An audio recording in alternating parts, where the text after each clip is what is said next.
नमस्कार दोस्तों, स्वागत है आप सभी का मिशन कोचिंग सेंटर में। इस वीडियो में बात करेंगे यूपी ट्रिपल एससी पेट का चला रहे हैं, प्रैक्टिस सेट चल रहा है। प्रैक्टिस सेट नंबर 7 की बात करते हैं। यहाँ पर 55 क्वेश्चन की हम बात कर रहे हैं।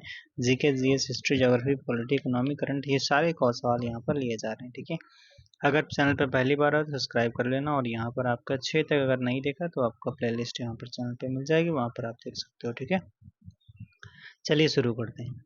पहला सवाल पूछा गया है, प्रागैतिहासिक कालों के वर्गीकरण के लिए 3 काल प्रणाली की शुरुआत किसके द्वारा की जाती है? किसके द्वारा यहाँ पर की जाती है?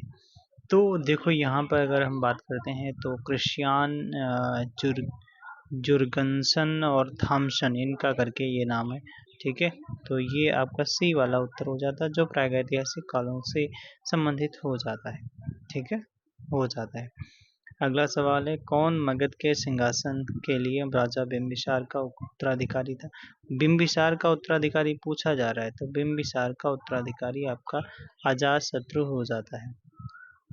बिंबिसार को मगध साम्राज्य की सत्ता का वास्तविक संस्थापक दोस्तों माना जाता है। बिंबिसार की हत्या उसके पुत्र ने करी थी।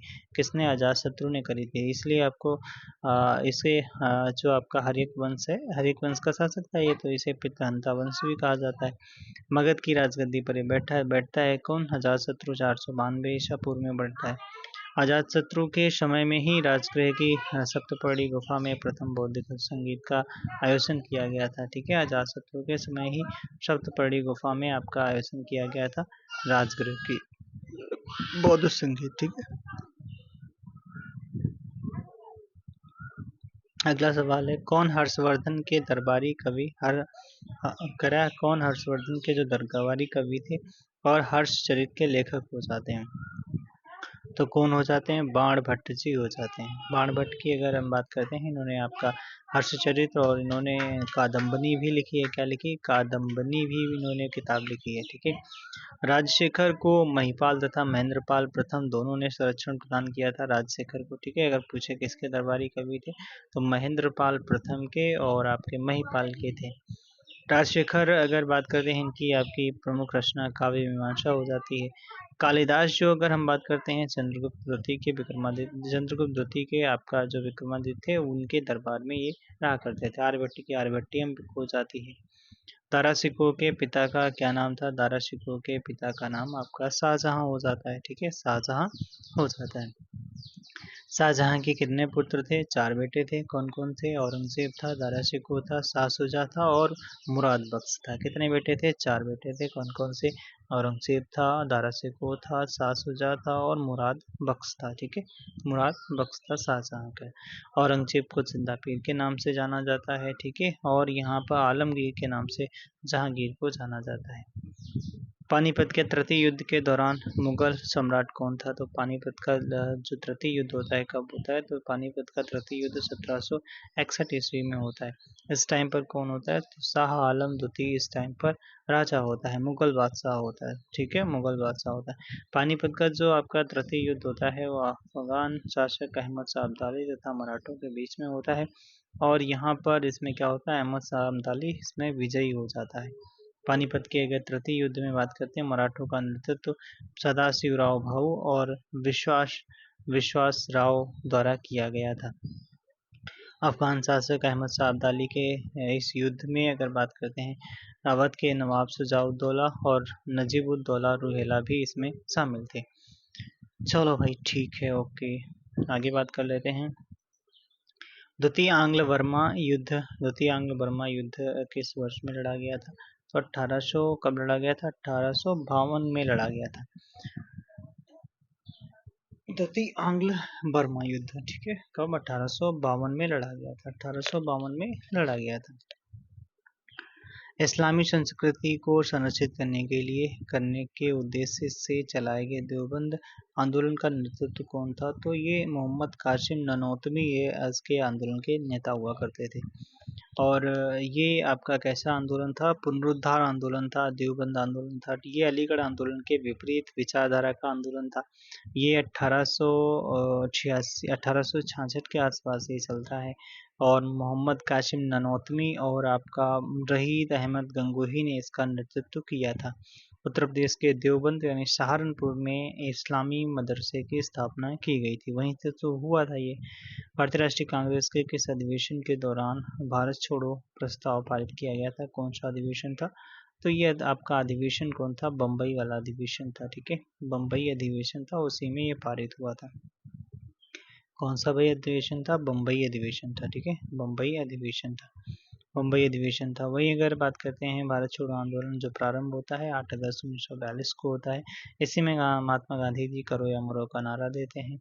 और इसी में क्या होता है, इसी भारत छोड़ो आंदोलन को प्रारंभ करने का प्रस्ताव भारतीय राष्ट्रीय कांग्रेस की कार्यकारी समिति ने वर्धा में, कहाँ पर? वर्धा में 14 जुलाई 1942 को रखा था। ठीक है, एका आंदोलन के नेता कौन थे? तो एका आंदोलन के नेता आपके मदारी पासेजी हो जाते हैं। कौन? मदारी पासेजी हो जाते हैं। एका आंदोलन आपका 1921 में चलता है और ये एका आंदोलन जो है वो आपका जो है 1921 में शुरू होता है। ग्रामीण क्षेत्र से हुई थी इसकी शुरुआत, अवध के ग्रामीण क्षेत्र थे हुई थी। किस वर्ष में राजा राम मोहन राय ने कलकत्ता में ब्रह्म समाज की स्थापना करी थी? कौन सा वर्ष है जब कलकत्ता में ब्रह्म समाज की स्थापना राजा राम मोहन राय के द्वारा की जाती है? तो 1828 में राजा राम मोहन राय के द्वारा कलकत्ता में की जाती है। वहीं 1815 में अगर हम बात करते हैं कि ब्रह्म वो आत्मीय सभा की स्थापना करते हैं। कौन? 1815 में आत्मीय सभा की स्थापना राजा राम मोहन राय ही करते हैं। राजा राम मोहन राय को ही आधुनिक भारत का पुनर्जागरण के पिता के रूप में जाना जाता है। राजा राम मोहन राय की जो है राजा की उपाधि जो दी थी, तो अच्छा, इनकी समाधि अगर ब्रिस्टन में हो जाती है, अकबर द्वितीय ने इन्हें राजा की उपाधि दी थी। ठीक है, काबिनी नदी जो है, काबिनी नदी निम्नलिखित में से किस नदी की महत्वपूर्ण सहायक नदी हो जाती है? काबिनी नदी कावेरी की हो जाती है। का से काबिनी, का से कावेरी। ठीक है, कावेरी, कावेरी नदी। ठीक है, कावेरी ब्रह्मगिरी की पहाड़ियों से निकलती है। ठीक है, कौन सा ऊर्जा का एक पारंपरिक स्रोत हो जाता है जो परंपरा से चला आ रहा है? तो ये परंपरा से चला आ रहा है तो कोयला हो जाता है। ठीक है, कोयला एक पारंपरिक स्रोत हो जाता है। पारंपरिक स्रोत में और भी आ जाते हैं, जैसे आपका पेट्रोलियम हो गया। कौन सा भी है? पेट्रोलियम हो गया। ठीक है, जैसे आपका लकड़ी हो गया। क्या? लकड़ी हो गया। जैसे आपका चारकोल हो गया, सूखा सूखा गोबर हो गया, खनिज तेल हो गया, प्राकृतिक गैस हो गया, ये सब भी। ठीक है, कौन सा सबसे खारा जल निकाय है जो पूर्व में जॉर्डन और पश्चिम में इजराइल की सीमा से सटा हुआ है? तो इसे मृत सागर कहा जाता है। जो पूर्व में जॉर्डन से और पश्चिम में इजराइल की सीमा से लगा हुआ है तो उसे क्या कहते हैं? मृत सागर कहा जाता है। मृत सागर। ठीक है, इजराइल और जॉर्डन के बीच की सीमाओं से लगा हुआ है। ठीक है, यहाँ पर अगर हम बात करते हैं कि जो अमृत सागर है वो सामान्य समुद्र के पानी से 10 गुना खारा हो जाता है। इसमें लवणता पाई जाती है। क्या हो जाता है? ये पृथ्वी पर सबसे खारा जल निकाय हो जाता है। अगला पूछा गया पूर्वी घाट का आपका सबसे ऊंचा शिखर कौन सा हो जाता है? तो पूर्वी घाट का आपका महेंद्रगिरी हो जाता है। अगर वहीं पश्चिमी घाट का पूछता है तो आपका अनाईमुड़ी हो जाता है। अगर पूछता है दक्षिण भारत का तो अनाईमुड़ी हो जाता है। ठीक है, अनाईमुड़ी हो जाता है। तो यहाँ पर अगर हम बात करते हैं कि गारो खासी जो जनतियाँ हैं वो तो यार मेघालय में पाई जाती हैं। ठीक है, मेघालय की जनजातियों के नाम पर भी पड़ा है इनका नाम। ठीक है, चलो भाई आगे।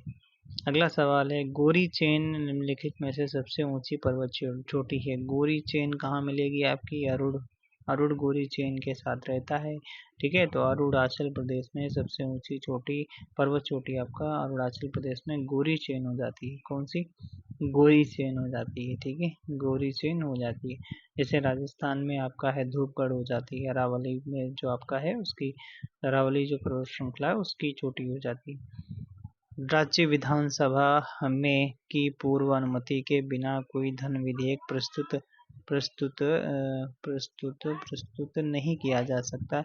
तो यार जो राज्यपाल की अनुमति होगी, जैसे आपका उधर आपका होता है कि उसमें केंद्र में अगर बात करते हैं राष्ट्रपति की अनुमति होनी चाहिए पहले, तभी पेश करते हो। यहाँ पर आपका राज्यपाल की पूर्व अनुमति से ही पेश किया जाता है। ठीक है भाई। और अगर बात करते हैं जो विधान परिषद होती है वो धन विधेयक को केवल 14 दिनों तक ही अपने पास रोक सकती है। कोई भी ये जो धन विधेयक होता है सर्वप्रथम विधानसभा में ही पेश किया जाता है। ठीक है, राज्यपाल की पूर्व अनुमति से ही पेश किया जाता है। किस देश से, एक सवाल यहाँ पर याद कर लेना, क्योंकि आर्टिकल 200 ये जो है आर्टिकल 200 कहता है कि राज्यपाल जो विधेयक है वो राष्ट्रपति के परामर्श के लिए संसद से अपने पास रोक सकता है। ठीक है, आर्टिकल 200 भेज सकता है। ये चर्चा में रहा था काफी, तो इसको आपको याद रखना। किस देश से से भारत के संविधान में सर्वोच्च न्यायालय के सलाहकारी क्षेत्राधिकार को अपनाया गया है? तो सलाहकारी क्षेत्राधिकार की अगर जब भी बात आएगी तो किसके देश, तो उसका कनाडा से लिया गया है भाई। कहाँ से? कनाडा से लिया गया। अवशिष्ट शक्तियां आपके कनाडा से ली गई हैं। ठीक है, जैसे संघीय व्यवस्था जो सशक्त केंद्र के साथ में, ठीक है, ये भी लिया गया। राज्य के राज्यपाल की नियुक्ति केंद्र के द्वारा, उच्चतम न्यायालय का परामर्शी क्षेत्राधिकार ये भी लिया गया है। ठीक है, ओके। किस संवैधानिक संशोधन अधिनियम द्वारा भारतीय संविधान में मौलिक कर्तव्यों को जोड़ा गया है? तो आपका 42वें संविधान संशोधन 1976 में 10 मौलिक कर्तव्यों को जोड़ा गया था। उसके बाद में आपका और इसमें रखा कहाँ पे गया था? तो भाग आपका 4 का काम में रखा गया था मौलिक कर्तव्यों को। आर्टिकल अगर पूछे तो आपका 51 के ए में रखा गया, 51 के का में रखा गया है। ठीक है, सोवियत संघ के संविधान से इन्हें लिया गया था मौलिक कर्तव्यों को। किस राज्य के राज्यपाल के पास में, किसी राज्य के राज्यपाल के पास में कौन सी शक्ति नहीं होती है?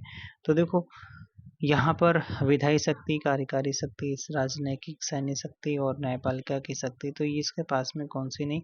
तो राजनयिक सैन्य शक्तियाँ नहीं होती, ये राष्ट्रपति के पास में होती हैं। राष्ट्रपति के पास में होती हैं। ठीक है, राष्ट्रपति के पास में होती हैं। भारतीय संविधान के किस भाग में आपका संविधान संशोधन की प्रक्रिया बताई गई? तो भाग 20 में बताई गई है। वहीं अगर भाग 10 में अगर हम बात कर लेते हैं तो यहाँ पर SC और ST क्षेत्र के बारे में बताया गया। भाग 12 में अगर वित्त, संपत्ति और संविदाएं तथा वाद के बारे में बताया गया, भाग 12 में। ठीक है, भाग 14 में अगर बात कर लेते हैं तो संघ एवं राज्यों के अधीन सेवाएं। ठीक है, और भाग 15 में बात कर लेते हैं निर्वाचन हो जाता है। भाग 21 में आपका अस्थायी संक्रमणकालीन और विशेष उपबंध हो जाते हैं। ठीक है, अगला सवाल पूछा गया है, कौन से जुलाई 1951 में शुरू किए गए व्यापक उदारीकरण सुधार का हिस्सा नहीं है? कौन सा जो है उदारीकरण का सुधार का हिस्सा इनमें से नहीं है, ये आपसे पूछा जा रहा है। ठीक है, तो देखो ये व्यापार एवं पूंजी प्रवाह सुधार ये तो किया गया था, शामिल है। विनिवेश और सार्वजनिक उद्यम सुधार यही नहीं इसमें है। ठीक है, जनसांख्यिकी सुधार ये तो सम्मिलित है। वित्तीय क्षेत्र में सुधार ये भी सम्मिलित हो जाता है। ठीक है, ये भी सम्मिलित हो जाता है। देखो क्या पूछा गया, इसमें पूछा गया है विनिवेश, मतलब ये प्राइवेटाइजेशन वाला है, बिल्कुल है, इतिहास शामिल था। सार्वजनिक उद्यम सुधार ये भी। जनसांख्यिकी सुधार की इसमें कोई बात नहीं की गई थी, कोई भी चर्चा इसमें नहीं था। ठीक है, इसमें नहीं था कोई भी। ठीक है, ओके, बाय बाय। अगला सवाल, वस्तु एवं सेवा कर के तहत कौन सा कथन सही नहीं है? निगेटिव पूछा गया, चलो देख लेते हैं। कह रहा है कि अंतर्राज्यीय वस्तुओं तथा सेवाओं में लेन देन पर एकीकृत GST लगाया जाता है। बिल्कुल भाई, अगर अंतर्राष्ट्रीय हो रहा है, अंतर्राज्यीय हो रहा है, ठीक है, तो इंटीग्रेटेड वाला लगाते हैं GST। विशेष महत्व के घोषित सामान की अवधारणा समाप्त कर दी गई है, ये तो गलत है, यही तो गलत पूछा गया था। ठीक है, अगला है,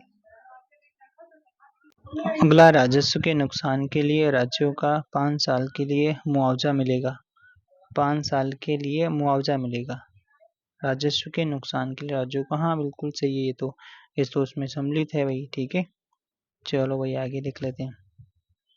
और क्या था इसमें, और भी कुछ चीजें थी। हाँ भाई थी, GST वैट विधि द्वारा एकत्रित किया जाएगा, तो ये तो सही है। ठीक है, वैल्यू एडेड टैक्स बिल्कुल सही है। ओके, चलो भाई अगला, कायाकल्प एवं शहरी परिवर्तन अटल मिशन किस मंत्रालय के द्वारा, यानी अमृत जो मिशन है किस मंत्रालय के अधीन आता है? तो अमृत जो है वो आपका हो जाता है आवास एवं शहरी मंत्रालय के मामलों के द्वारा हो जाता है। ठीक है, आवास एवं शहरी मामलों के मंत्रालय के द्वारा ये चालू किया गया था। कब चालू किया गया था? 2015 में प्रधानमंत्री मोदी जी के द्वारा शुरू किया गया था अमृत मिशन। ठीक है, यानी अटल मिशन जो शुरू किया गया था। नॉर्मन बोरलॉग संबंधित किससे हो जाते हैं? तो नॉर्मन बोरलॉग आपके हरित क्रांति से संबंधित हो जाते हैं। और ये आपका नॉर्मन बोरलॉग बात करते हैं, ये आपका अमेरिकी कृषि विज्ञानी थे जिन्होंने हरित क्रांति का पिता कहा जाता है। अगर विलियम गॉड हरित क्रांति नाम किसने दिया था? तो ये आप याद रखना, विलियम गॉड ने दिया था। किसने दिया था? विलियम गॉर्डन ने दिया था। अगर पूछे कि नॉर्मन बोरलॉग रहने वाले कहाँ के थे, अमेरिका के थे। इनके जो उन्होंने प्रयोग वगैरह करे थे वहाँ पे मैक्सिको में करे थे, ठीक है। ओके, कौन एक गेहूं प्रजनक है? कौन इनमें है जो गेहूं प्रजनक है? गेहूं प्रजनक है, क्यों है भाई? तो ये एम एस स्वामीनाथन जी हो जाते हैं, ठीक है। गेहूं गेहूं प्रजनक है, एम एस स्वामीनाथन जी है। 1966 में आपका यहाँ पर शुरुआत होती है, 66-67 में, जब आपका तृतीय पंचवर्षीय योजना समाप्त हो जाती है, मतलब खत्म कर दिया जाता है उसे। तो यहाँ पर जब एक मतलब 1 ईयर वाले प्लान आते हैं ना, मतलब योजना अवकाश आता है, तब मैक्सिको के बीजों को पंजाब के घरेलू किस्म के साथ मिश्रित करके उच्च उत्पादकता गेहूं संकर विकसित किए गए थे। एम एस स्वामीनाथन को भारत की हरित क्रांति का जनक कहा जाता है। 7 अगस्त 1925 को तमिलनाडु में इनका जन्म हुआ था और 2023 में इनकी डेथ हो गई, ठीक है। 2023 में, यानी 28 सितंबर 2023 को इनकी डेथ हो गई थी। अभी एम एस स्वामीनाथन को 2024 में इन्हें भारत रत्न भी दिया गया है। मनुष्यों में अंतःस्रावी ग्रंथि नहीं है। मनुष्यों में अंतःस्रावी जो ग्रंथि नहीं है, ठीक है। तो देखो, अधिवृक्क, पीयूष ग्रंथि, शीर्ष ग्रंथि, यकृत, कौन सी है जो अंतःस्रावी ग्रंथि नहीं है? अच्छा भाई, तो अंतःस्रावी ग्रंथि लीवर नहीं है, ठीक है। लीवर नहीं है, ठीक है। लीवर नहीं है, लीवर भैया नहीं है। अंतःस्रावी ग्रंथियां जैसे आपका पीनियल ग्लैंड हो गई, थायराइड ग्लैंड, पैराथायराइड और अंडकोश, पिट्यूटरी, अंडाशय, ये सब आपकी अंतःस्रावी ग्रंथियां हो जाती है। बहिस्रावी अगर ग्रंथियों की हम बात कर लेते हैं, जैसे आपका श्वेद हो गया, लार हो गया, स्तन हो गया, आशु हो गया, लेक्राइमल हो गया, यकृत हो गया, यकृत, ये सब क्या बहिस्रावी ग्रंथियां होती है। अगर मिश्रित ग्रंथि की बात करते हैं तो अग्नाशय एकमात्र जो है मिश्रित ग्रंथि अग्नाशय हो जाती है, ठीक है, अग्नाशय हो जाती है। कौन एक भौतिक मात्रा और माप की इकाई की गलत जोड़ी हो जाती है? गलत जोड़ी, ऊर्जा जूल, आवृत्ति हर्ट्ज, दाब न्यूटन और शक्ति वाट। तो दाब न्यूटन नहीं होता है, क्यों भाई, क्या सही है? दाब का तो यार पास्कल होता है, यहाँ पर पास्कल हो जाता है, बाकी तो सारे सही हैं, ठीक है, बाकी सारे सही हैं, ठीक है। आयतन का अगर पूछता है तो मीटर क्यूब हो जाता है, ठीक है। अगर वहीं शक्ति का वाट, अगर आपके पास शक्ति नहीं, आपकी वाट लग जाएगी। आवृत्ति का हर्ट्ज होता है, ऊर्जा का जूल हो जाता है। वॉशिंग सोडा का जो है, वॉशिंग सोडा मतलब धोने वाला सोडा का रासायनिक सूत्र क्या हो जाता है? वॉशिंग सोडा जब भी आता है तो जल ढूंढो आप, जल मतलब 10 अणु उसके ले लो बस। तो Na2CO3 into 10H2O, यही आपका हो जाता है। बेकिंग सोडा का NaHCO3 इसका फॉर्मूला हो जाता है। कास्टिंग सोडा CaOH का वोल्टाइज हो जाता है। बाकी आपका सोडियम सल्फेट होता है, ये Na2SO4, ये सोडियम सल्फेट हो जाता है। नौसादर का तो बच्चे बच्चे को पता है कैसे, तो NH4Cl ये नौसादर का हो जाता है। NH4Cl क्या नौसादर का हो जाता है, ठीक है। चलो आगे, वाहनों की हेडलाइट में प्रयुक्त दर्पण कौन सा होता है? वाहनों की हेडलाइट में प्रयुक्त दर्पण कौन सा हो जाता है? तो हेडलाइट में जो हेडलाइट में आपका अवतल दर्पण यूज होता है। कौन सा भी अवतल दर्पण यूज होता है। अवतल दर्पण की अगर हम बात कर लेते हैं, जैसे आपका टार्चों में जो सर्च लाइट में, ठीक है, गाड़ियों के हेडलाइट्स में यूज किया जाता है। जैसे आँख, कान, नाक के डॉक्टर के, यानी ENT वाले जो डॉक्टर होते हैं उनके यूज के लिए होता है। तो ये सब चीजें अवतल दर्पण का यूज किया जाता है। कहाँ कहाँ पे? वाहनों की हेडलाइट में, टार्च में, वाहनों गाड़ियों के हेडलाइट्स में, आँख, कान, नाक, जो आपके डॉक्टर होते हैं इनके, जो आपके नहीं देखने दिखने वाले अंत क्षेत्रों को ठीक से देखने में ये मदद करते हैं। चलो भैया, कवक की कोशिका भित्ति किसकी बनी होती है? तो कवक की काइटिन की बनी होती है। कवक की कोशिका भित्ति काइटिन की बनी होती है। कवकों में विखंडन के द्वारा अलैंगिक जनन होता है। और कवक की स्टडी को क्या कहा जाता है? माइकोलॉजी कहा जाता है। बाकी सवालों सवालों के अध्ययन को फाइकोलॉजी कहा जाता है। फाइकोलॉजी कहा जाता है, ठीक है, फाइकोलॉजी कहा जाता है। अगला सवाल है, किन्नौरी लोग जो है किन्नौरी नृत्य लोशर सोना चुक्सम करते हैं, ये कहाँ पर करते हैं? तो ये आपका हिमाचल प्रदेश में करते हैं, ठीक है, हिमाचल प्रदेश में करते हैं, ठीक है, हिमाचल प्रदेश में करते हैं। चुक्सम हिमाचल प्रदेश के किन्नौर जिले का एक प्रसिद्ध लोक नृत्य। इस नृत्य शैली का बहुत बड़ा धार्मिक महत्व है। इसे तिब्बती नववर्ष के दौरान किया जाता है। जो आमतौर पर अप्रैल और मई में किया जाता है, अप्रैल और मई में करता है। ठीक है, चलो भाई अगला सवाल है निम्न किस किस नर्तकी को 2018 में छऊ नृत्य के लिए संगीत नाटक अकादमी पुरस्कार से सम्मानित किया गया था? तो छऊ भैया छऊ, तो छऊ नृत्य हो जाता है तपन कुमार पटनायक को दिया गया था। ठीक है, तपन कुमार पटनायक को छऊ नृत्य के लिए दिया गया था, संगीत नाटक अकादमी पुरस्कार दिया गया था। अच्छे सवाल हैं, बिल्कुल अच्छे सवाल है। संगीत नाटक सॉरी अकादमी के लिए दिया, मतलब इन्हें छऊ नृत्य के लिए दिया गया था। कौन सा भारत का राष्ट्रीय पर्व नहीं है? राष्ट्रीय पर्व नहीं है गांधी जयंती, गणतंत्र दिवस, स्वतंत्रता दिवस, राष्ट्रीय एकता दिवस। तो राष्ट्रीय एकता दिवस नहीं है, बाकी सारे के सारे हैं। स्वतंत्रता दिवस 15 अगस्त को मनाते हैं, गांधी जयंती 2 अक्टूबर को मनाते हैं, गणतंत्र दिवस 26 जनवरी को मनाते हैं। बाकी आपका राष्ट्रीय एकता दिवस अगर बात कर लेते हैं तो 31 अक्टूबर को मनाया जाता है, क्योंकि सरदार वल्लभ भाई पटेल जी की जयंती इस दिन मनाई जाती है। वल्लभ भाई पटेल को लौह पुरुष माना जाता है, क्योंकि इन्होंने लगभग 600 देशी रियासतों का एकीकरण करवाया था, इसीलिए इन्हें लौह पुरुष कहा जाता है। टेबल टेनिस में एक सर्विस के दौरान अनुमत क्रमागत लेट्स की अधिकतम संख्या कितनी होती है? कितनी होती है भैया, संख्या कितनी होती है? तो ये संख्या कोई सीमा इसकी नहीं होती है टेबल टेनिस में। ठीक है, टेबल टेनिस रैकेट से खेला जाता है, और टेबल टेनिस जो है चीन का राष्ट्रीय खेल हो जाता है। टेबल टेनिस को 1988 में सियोल ग्रीष्मकालीन ओलंपिक में शामिल किया गया था। ठीक है, पंडित ईश्वरी प्रसाद कथक के किस घराने से हो जाते हैं? तो ईश्वरी प्रसाद महाराज लखनऊ घराने से हो जाते हैं, लखनऊ घराने से हो जाते हैं, लखनऊ घराने से हो जाते हैं। कहाँ से? लखनऊ घराने से। अगर भीमसेन जोशी तो ये किराना घराने से हो जाते हैं। ठीक है, किराना घराने से हो जाते हैं। यामिनी कृष्णमूर्ति को नर्तकी की शैली यानी अस्थाना नर्तकी के रूप में पहचान मिली है। यामिनी कृष्णमूर्ति जो हैं ये दो के लिए, भरतनाट्यम और कुचिपुड़ी के लिए फेमस हैं। यामिनी कृष्णमूर्ति जो है भरतनाट्यम और कुचिपुड़ी नृत्य के लिए यहाँ पर फेमस हो जाती है। ठीक है, भरतनाट्यम और कुचिपुड़ी नृत्य शैलियों की अस्थाना नर्तकी के रूप में यहाँ पर जाना जाता है। कौन सी? अस्थाना नर्तकी के रूप में जाना जाता है। और यहाँ पर अगर हम बात करते हैं जो यामिनी कृष्णमूर्ति की आपकी आत्मकथा a passion for dance, a passion for dance इनकी ऑटोबायोग्राफी हो जाती है।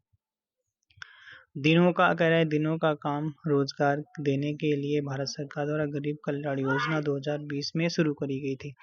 तो इन्होंने 125 दिन की बात करी थी, 125 दिनों का काम देगी रोजगार। ठीक है, और 20 जून 2020 को ये शुरू की गई थी। गरीब कल्याण रोजगार अभियान चलाया गया था। इस अभियान में लगभग आपका 50,000 करोड़ रुपए के रोजगार और संसाधन शामिल थे, ताकि गांव में जो प्रवासी वगैरह हैं उनको दिया जा सके, जो लौटे थे ना प्रवासी भैया आ गए थे अपने अपने घर। अगला, किस भारतीय ओलंपिक ने प्लेइंग टू विन शीर्षक की आत्मकथा लिखी है? प्लेइंग टू विन, तो ये साइना नेहवाल ने लिखी है। किसने भैया? साइना नेहवाल ने लिखी है। ठीक है, साइना नेहवाल ने लिखी है। कुछ और हम बात कर लेते हैं, जैसे आपका प्लेइंग टू विन, ठीक है, बैडमिंटन की हो जाती है। अभिनव बिंद्रा की अगर बात कर लेते हैं तो ई शॉट एट हिस्ट्री, ये निशानेबाजी से संबंधित है। सचिन तेंदुलकर की playing at my way, cricket के खिलाड़ी हैं। सुनील गावस्कर, शनी डीज जो है इस क्रिकेट के खिलाड़ी हो जाते हैं, इनकी जो ऑटोबायोग्राफी हो जाती है। रामचरितमानस महाकाव्य के रचयिता कौन हो जाते हैं? तो ये सबको यार पता है कौन हो जाते हैं, तुलसीदास जी हो जाते हैं रामचरितमानस के। वेद व्यास जी जो हैं महाभारत के हो जाते हैं। भरत मुनि जो हैं वो नाट्य शास्त्र के हो जाते हैं। वाल्मीकि जी आपके रामायण के हो जाते हैं। संगीत नाटक अकादमी प्रख्यात कलाकारों को फेलोशिप देती है। सोनल मानसिंह जो है, एक सोनल लल्लन टॉप पे आती थी, अब तो नहीं है, वो शायद अपना दूसरा चैनल बना लिए हैं। ठीक है, सोनल सिंह करके उनका नाम था। ठीक है, अच्छा करती थी फिलहाल। इसे ओडिसी नृत्य के लिए प्राप्त किया गया। यह किस राज्य का एक नृत्य हो जाता है? तो ये ओडिसी जो नृत्य है यार उड़ीसा से हो जाता है। ठीक है, उड़ीसा से। और सोनल मानसिंह इसी से संबंधित हो जाते हैं। और जो ओडिसी नृत्य में कृष्ण और राम की कथाओं को दर्शाया गया है। सलमान सिंह को कई सारे पुरस्कार दिए गए हैं। 2018 में संगीत नाटक अकादमी फेलोशिप, 2019 में ही लाइफ टाइम अचीवमेंट अवार्ड भी दिया गया है। केंद्रीय धर्मेंद्र मंत्री जो हैं धर्मेंद्र प्रधान और मनसुख मंडाविया ने हाल ही में कौन सी रिपोर्ट लॉन्च करी है? तो jobs and your door step report इन्होंने लॉन्च करी है। दूसरा वाला उत्तर सही हो जाता है। ठीक है। 43वें उरुग्वे के 43वें राष्ट्रपति के रूप में किसे चुना गया है? तो ये चुने गए हैं, कौन भाई चुने गए हैं? तो ये भैया बहुत बड़ा नाम है, यामांडू रामोन एंटोनियो और सी मार्टिन करके। ठीक है। अगला सवाल पूछा गया है कि अंतर्राष्ट्रीय अर्ध शुष्क उष्णकटिबंधीय फसल अनुसंधान संस्थान की वर्तमान महानिदेशक डॉक्टर जैकलीन डी एरोस ह्यूरोस ने किस पद का कार्यभार संभाला है? कौन सा पद इन्हें? तो विश्व कृषि मंच WAF महासचिव। ठीक है। दूसरा वाला। अगला सवाल क्या है? अगला सवाल है विश्व विरासत सप्ताह 2024 का विषय क्या है? तो विरासत सप्ताह 2024 का विषय आपका डिस्कवर एंड एक्सपीरियंस डाइवर्सिटी हो जाता है। ठीक है। ये 24 का करंट छोड़ देते हैं इसको। ये सवाल आपका इम्पोर्टेंट। नरेंद्र मोदी को अमेरिका के मैरीलैंड में किस पुरस्कार से सम्मानित किया गया है? तो ये आपका the Martin Luther king junior global peace award से सम्मानित किया गया है। शाबाश, बहुत सारे अवार्ड इनको मिल चुके हैं। हल्के में न लो मोदी जी को। ठीक है। मोदी जी तहलका मचाएं आजकल। ठीक है। चलिए भैया आगे देख लेते हैं। कुछ आपके स्टैटिक वाले सवाल होंगे, वो जरूर देखने रहेंगे आपको। ये रहा आपका। ठीक है। ये तो हिंदी के साथ युधिष्ठिर का आपका संधि विच्छेद क्या हो जाता है? तो युधिष्ठिर का वैशव संधि विच्छेद आपसे पूछा गया है। तो युधि धन आपका स्थिर हो जाता है। स्थिर तो गलत, ये भी गलत है, तो पहला वाला ही सही हो जाता है, युधि धन स्थिर हो जाता है। आम का पर्यायवाची नहीं है। ठीक है। आम्बू मतलब पानी होता है यार, आम्बू मतलब तो ये सीधे सीधे हटा दो इसे। सहकार, रसाल, अतिसौरभ, ये तो सभी हो जाते हैं पर्यायवाची। कौन सा शब्द जो है पुल्लिंग हो जाता है? मेरी आय कितनी है, मेरी आय कितनी है, वे कितना हुआ है। ठीक है। ये वाला पुल्लिंग है। बाकी लहरें अच्छी हैं, नहर नहर अच्छी है, या नहर नहर में पानी बह रहा है। ठीक है। तो ये आपका स्त्रीलिंग हो जाता है। जब तक सांस तब तक आस आस इस लोकोक्ति का अर्थ क्या हो जाता है? तो इस लोकोक्ति का अर्थ हो जाता है आशा जीवन पर्यंत बनी रहती है। आशा जो है जीवन पर्यंत बनी रहती है। जब तक आस तब तक सांस। ठीक है। मधुशाला, मधुबाला, हाला और प्याला, ये जो बुक्स हो जाती हैं हरिवंश राय बच्चन की हो जाती हैं, हरिवंश राय बच्चन की हो जाती हैं। ये आपका रहा पैराग्राफ, ये आपको देख लेना है बाद में। और फिर आज के लिए इतना ही। Thank you, thanks for watching. Next video मिलेंगे। कैसा लगा वीडियो कमेंट बॉक्स में जरूर बताना। और फिर हम क्या करेंगे, नेक्स्ट वीडियो में चर्चा करेंगे अगले एपिसोड 8वें नंबर की। Thank you so much. फिर मिलेंगे नेक्स्ट वीडियो में। Okay, bye bye, Tata.